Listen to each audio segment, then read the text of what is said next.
Hammaga salyut, sizlar bilan Get Ready With Me. Bugun PUBG Mobile'dagi qiz obrazini qilib ko'ramiz. O'xsharmikin, yo'qmi bilmayman. Tayyor bo'lsalaring, qani ketdik. Go. Birinchi o'rinda bizga oq rubashka kerak bo'ladi. Oddiy oq rubashka, qo'limizni shimarib olamiz va pastimizga shortik kiyamiz. Obraz shunaqa bo'lishi kerak. Menga udobniy bo'lgan stilda rubashkani qilib oldim va juda ham ko'p detallar bo'ladi. Hozir tayyor bo'linglar. Qani ketdik. Birinchi detal galstuk. Tayyor. Ikkinchi detal remень. Tayyor. Uchinchi detal remень. Tayyor. To'rtinchi detal remень. Tayyor.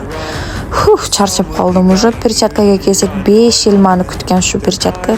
5 yildan beri perchatkam hozir endi yulduz bo'ldi. Tabriklayman.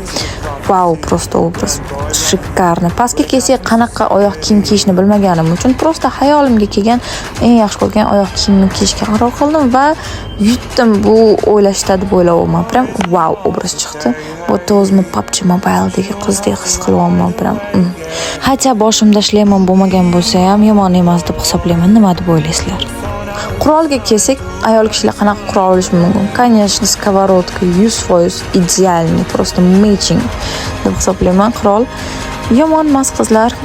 Bu obrazimni tayyorladim. Endi obrazimni yechib pijamamni kiyib uxlagani ketsam kerak, chunki bu obrazda ko'chaga aniq chiqmayman.